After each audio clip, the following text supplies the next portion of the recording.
Miss Universe, Fátima Bosch allegedly cancels scheduled programming with Telemundo after tense interview. The Spanish-language broadcasting network aired the international pageant, where Bosch was crowned winner on November 21. Miss Universe winner, Fátima Bosch, fielded loaded questions during a Telemundo segment amid her ongoing press tour. As broadcasters later explained on air, she finished the interview then opted out of her further scheduled programming with the network. On Sunday, December 7, Bosch sat down to speak with Carlos Adyan and Lourdes on the Telemundo's nighttime talk show Pica Extiende. The interview included questions about several of the controversies surrounding the Miss Universe organization, MUO, including those regarding pageant co-owner Raúl Rocha.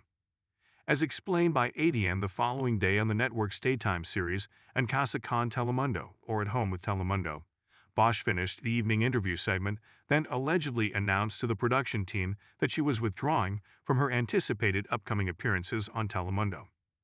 The alleged strain between the beauty queen and the Spanish-language network comes after Telemundo served as the broadcaster for the 2025 Miss Universe pageant, where Bosch was crowned winner on stage in Bangkok on November 21. Neither Bosch nor Telemundo have responded to people's requests for comment. In a Pica Extiende interview clip shown the morning after her appearance, Adyan referred to Rocha's previous comments about how Miss Universe requires a strong passport to meet the travel requirements of her duties. Rocha made the controversial statement while discussing why he believed Miss Côte d'Ivoire Olivier Yaque was not crowned winner, pointing out how citizens of Côte d'Ivoire require visas to enter 175 countries.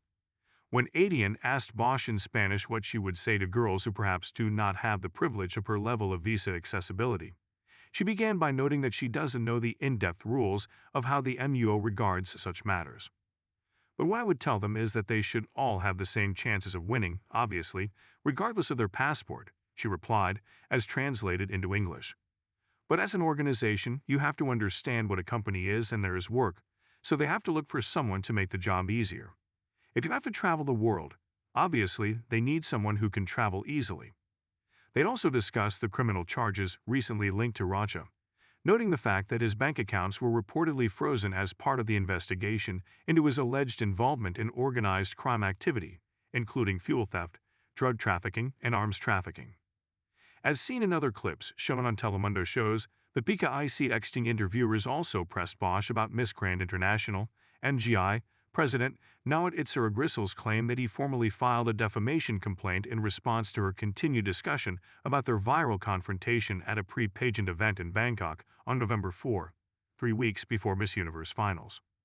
On En Casa, Adyan said he felt that the visa question was the first to rattle Bosch during the live sit-down the night prior, and he claimed her face changed again while they discussed the lawsuit. I feel that Fátima didn't expect that Telemundo would ask her journalistic questions that were going to be asked, the broadcast host recalled in Spanish. Later in the daytime segment, another En Casa host claimed that Bosch was upset in her dressing room and allegedly refused to accept the transportation the network provided her after the interview. I think that this leaves much more evidence to the public of what really happens, because if that type of question bothers you, it's for a reason, Adyan said. She already had all the power to answer whatever she wanted within the interview. These questions were going to be asked, either by us, the journalist who came next, because these are the things being discussed, and we are not making up information.